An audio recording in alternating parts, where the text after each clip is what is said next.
नमस्कार, मी रेश्मा. तर आता थंडीमध्ये ना हे जे पाय आपले मुरगाळलेले वगैरे असतात ना, म्हणजे कुठे खडकामध्ये वगैरे, तर ते पाय ना असे काळे होतात थंडीमध्ये किंवा आपले पायाला टाचेला भेगा जातात थंडीमध्ये जास्त करून. पायाच्या बोटांना चेहऱ्यावरती काळे असे मुरूम यायला सुरुवात होते थंडीमध्ये. चेहरा फुटतो, हातापायाला अशा तड्या जातात. काही जणांना जास्त उष्णतेचा त्रास असेल ना, त्यांना खूप त्रास होतो. तर त्यांच्यासाठी मी एक मस्त असा उपाय घेऊन आलेले. तुम्ही तो ना महागड्या क्रीमपेक्षा आपल्याकडं जो अवेलेबल घरी असतं ना, त्याच्यापासून आपण हे त्वचेचे काही विकार असतात किंवा आपण म्हणतो ना थंडीमध्ये आपल्याला ह्या गोष्टींना फेस करावं लागतं. तर हे जे काही प्रोडक्ट्स आपण घरी तयार करतो ना, ते मी थंडीमध्ये हिवाळ्यामध्ये म्हणजे आता थंडीच्या दिवसामध्ये माझ्या त्वचेसाठी वापरत असते. चला म्हटले मी तयार करत होते तर तुमच्याबरोबर शेअर करते. तुम्हालाही असे काही त्रास असतील किंवा आपल्या डोळ्याच्या खाली काळपट भाग पडतं, त्याचबरोबर चेहऱ्यावरती मिळते ना काळपट असे भाग पडायला सुरुवात होते, त्याच्यासाठी हातापायांना तुम्ही लावू शकता. इतका मस्त आणि घरचेच प्रोडक्ट्स आहेत. तर तुम्ही पहा. तर इथे आपल्या सगळ्यांकडं ॲलोवेरा जेल असतोच असं नाही, असेल तर त्यांनी ॲलोवेरा जेल घ्यायचा. कोरपड तर असते, कोरपडचा गर काढायचा, मिक्सरमध्ये बारीक करायचा, तो एक चमचाभर किंवा हे आपण प्रोडक्टने करून ठेवायचं. आता आपण ॲलोवेरा जेल आणतो विकत, तो बाहेरच ठेवतो, खराब होत नाही. इतर प्रोडक्ट वापरतो तेही खराब होत नाही. तर हे मी असं करून ठेवते. तर चला म्हटले तुमच्याबरोबर शेअर करते. साधारण 8 दिवसाचं एवढं करून ठेवलं ना, तर कसं आपल्याला लावायला पण आठवण येतं. आणि हे आहे ना, तर रात्रीचं झोपतानाच लावायचं, पायाला असो, हातापायांना, तोंडाला. कारण हे असे काही केमिकलचे वगैरे वस्तू आपण काही वापरणार नाही. त्यामुळं रात्रभर लावलं ना, तर ह्याचा रिझल्ट लवकरात लवकर आपल्याला पाहायला मिळतो. आता ते माझ्या हाताला, पायाला मी रेग्युलर लावत असते तयार करून ठेवून. तर ते जेव्हा आहे ना आपल्याला पायाचे डाग किंवा तुम्ही म्हणाल पाय फुटलेले असतात, आपल्या भेगा गेलेल्या असतात, तळकतात, तर त्यांनी ना रोज रात्री असे मस्त असं ना मसाज करायचं. ते पायाला भेगा झाले असतील त्यांनी, तर ते भागाचं आहे ना तुम्ही साधारण 8 दिवसात तुम्हाला ते कमी आलेलं लगेच जाणवेल. तर ह्याच्यामध्ये आपल्याला दुसरे जे वस्तू वापरायची आहे, दुसरा जो प्रोडक्ट वापरायचा आहे तो आहे आपल्याकडं सगळ्यांच्या घरी असतो, तो म्हणजे खोबरेल तेल. खोबरेल तेल कोणाकडं नाही असं होत नाही, तर खोबरेल तेल वापरायचं. ज्यांना कोणाची त्वचा जास्त तेलकट असते, ज्यांची त्वचा जास्त तेलकट आहे ना, त्यांनी खोबरेल तेल नाही वापरायचं. फक्त जे आपण बाकीचे 2 प्रॉडक्ट घेतले तेच वापरायचे. पण हे ना रेग्युलरली रात्रीचं लावून झोपायचं आहे. म्हणजे आपण झोपायच्या आधी साधारण थोडा वेळ तरी 10 मिनिटं तरी छान मालिश करून घ्यायचं. कारण ते मस्त असं आपल्या स्किनमध्ये आतपर्यंत छान असं तेलकटपणा आला पाहिजे. आणि कोरडी त्वचा म्हटले तर कोरड्या त्वचेसाठी त्याच्यातील तो तेलकटपणा जो त्वचेला हवा असतो ना, तो कमी झाला ना की त्वचा कोरडी पडायला थंडीमध्ये सुरुवात होते. आणि काय होतं, त्याला खाज सुटायला सुरुवात होते. त्यामुळं हे आहे ना, हे करून ठेवा. आणि तुम्ही पूर्ण चेहऱ्याला, हातापायांना जिथे डाग काळे आले असतील तिथे तुम्ही लावू शकता. मान काळी पडलेली असते तर तिथे तुम्ही लावू शकता.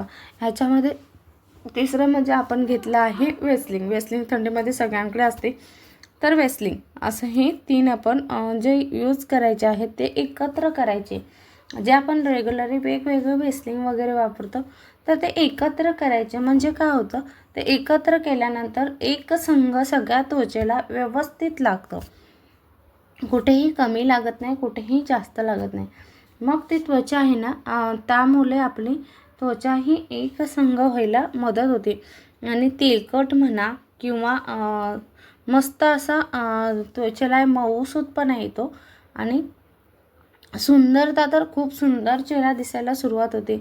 तुम्ही चेहऱ्यावरती हे ना रेग्युलर लावलत ना, रात्रीचं झोपताना तुम्ही आठवड्याभराने तुमच्या चेहऱ्याला सॉफ्टपणा म्हणतो ना, काळे डाग वगैरे आलेले असतात ना तेही निघतात. डोळ्याच्या वर्तुळं जी असतात डोळ्याच्या साईडनी तेही निघतात. तर ही मस्त हाताने फेटून घ्यायचं. छान असं आपलं पीठ आहे हाताला झालं ना मिक्स, की हातावरती घ्यायचं एका बोटाने, छान रब करून घ्यायचं. त्याला उबदारपणा आला पाहिजे, म्हणजे आपण हातावरती थोडा वेळ असं दोन्ही हाताने मस्त असं रब करायचं. आणि उबदारपणा आला ना की आपल्या त्वचेला पूर्ण चोळायला सुरुवात करायची.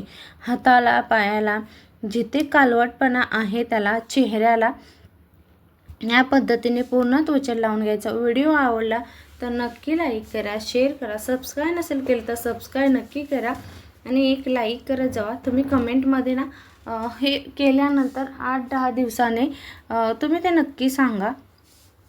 कोणत्याही गोष्ट केल्यानंतर तुम्ही आत्ता केली तर सकाळी रिझल्ट भेटत नसतो, त्याच्यासाठी थोडा वेळ द्यावा लागतो, मग ते एकदम क्लिअर होतं. आता हे माझे थंडीमध्ये पाय असे होतात, तर ते ना मी साधारण 8-15 दिवस लावलं ना एकदा तयार करून, की ते पुन्हा होत नाहीत. जसं पुढची थंडी वगैरे येत नाही ना, तसं ते पायाला काही होत नाही किंवा पाय फुटत वगैरे पण नाही. जर ज्यांच्या पायांना रेग्युलर फुटायची सवय आहे ना, त्यांना थोडंसं टाईम लागू शकतो. म्हणजे आता तुम्ही 8-15 दिवस लावणार ना, ते तुम्हाला महिनाभर 2 महिने असं ते यूज केल्यानंतर पायाच्या आपल्या त्या भेगा कमी व्हायला सुरुवात होते.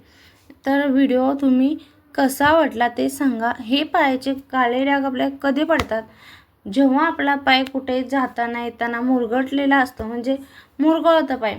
मुरगळल्यानंतर तिथं ते रक्त साकळतं. रक्त साकळल्यानंतर ते पाय तेव्हा आपले कधीच दिसत नाही कालपटपणा. पण तो थंडीच्या सीझनमध्ये ना घट्ट रक्त असतो ना, तो पूर्णपणे काळा रक्त दिसायला सुरुवात होते. त्यामुळे हे पायाला डाग येतात. जर आपण असं सोल्युशन करून लावला ना, तर ते आपले हलक्या हलक्या पायावरचे डाग जायला सुरुवात होते. तर नक्की तुम्ही हे करून पहा. आणि हे जे भेगा पडलेले आहेत, तर मी याच्यावरती पहिलं लावलं होतं, त्यामुळे त्यातल्या भेगा कमी झालेल्या आहेत. खूप माझ्याही थंडीमध्ये पायाला भेगा पडतात, पण ते सोल्युशन करून लावलं ना की भेगा कमी होतात.